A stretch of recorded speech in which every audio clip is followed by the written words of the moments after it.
I am your friend, Dr. Charles Apoki. It is 11:18 p.m. I want to do some bedtime reflection. I was reading on from the Punch online newspaper,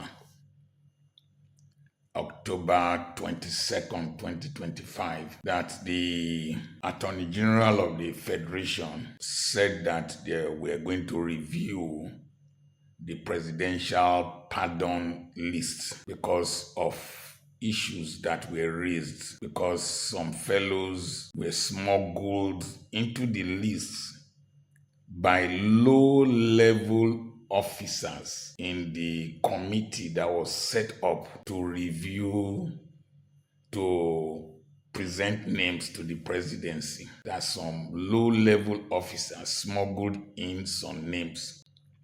There are critical questions we need to ask, and then we need answers. The Council of State met and approved this list. Are we saying that the Council of State that met did not do a thorough scrutiny of the list?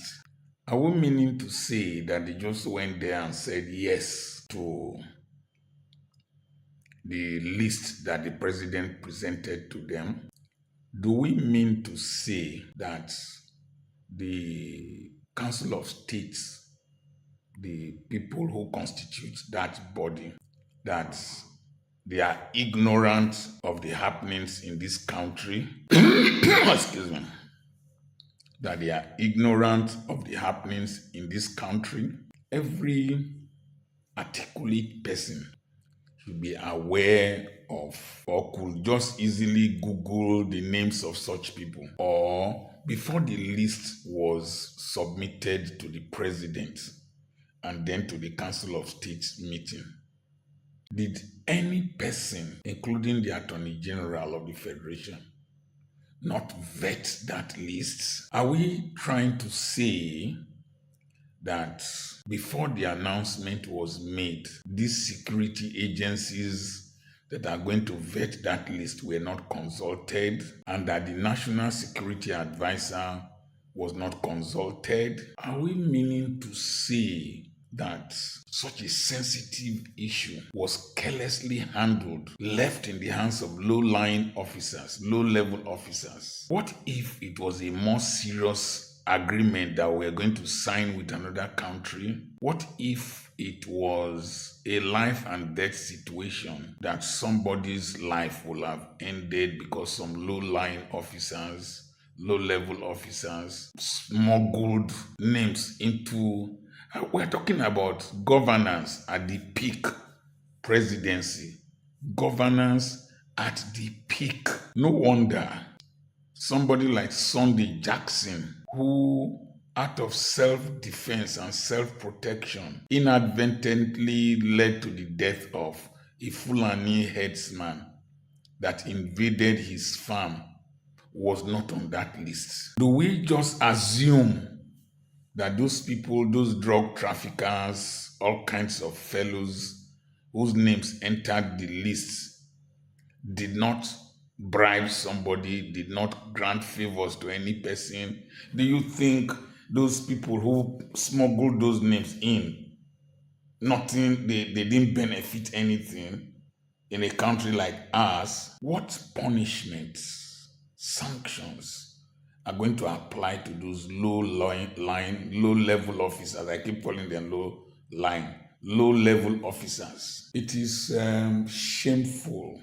It is scandalous that such issues of life and death were handled very carelessly, and that names were smuggled into the list without the awareness of the so-called agencies that are going to review these individuals. Could that also be why things like cost per kilometer, the questions are very difficult to handle because things are done hazily? Could that be why solar lights, street lights, are in the budget for 200 and something million per street light? There are so many questions.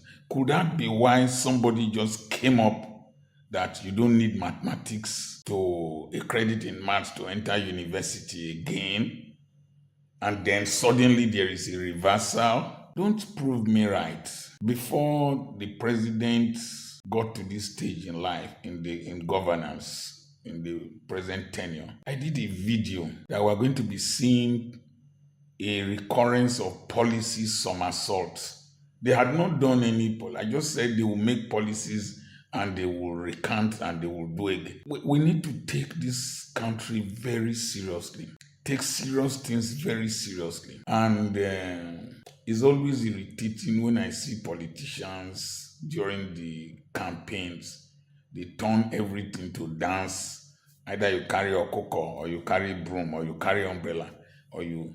the challenges facing us in Nigeria require all forms of seriousness, diligence, intentionality, proper scrutiny before we spend money, before we take decisions, before we make pronouncements. There are times the president will make a statement, it will be contradicted by another agency.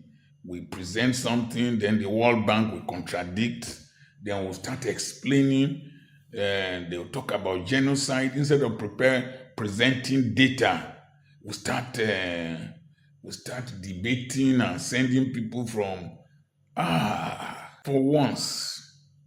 Let's take ourselves seriously. The only thing I want to specifically ask in this video is that Sunday Jackson from Adamawa State, that farmer who out of self-defense inadvertently led to the demise of a Fulani herdsman that invaded his farm, he should be added to that presidential pardon list, because even the father of the man that died, the Fulani man, has said he should be forgiven. Please add his name, and please let's take things seriously. I'm Dr. Charles Apoki. It's time to go to bed, but I wanted us to think about these things. You might be seeing this video when you wake up, but these are serious issues. We can't take our country casually. If not, we'll become casualties. I have a webinar coming up on the 7th of November. Register now. The mysteries of personal introduction. There are 3 levels of personal introduction. You need to understand the 3 levels. And Dr. Charles Apoki is the superficial level. There are deeper levels. I have properties for sale. I have books on Amazon. Send a message to +234 80 21 21 92 62. God bless you.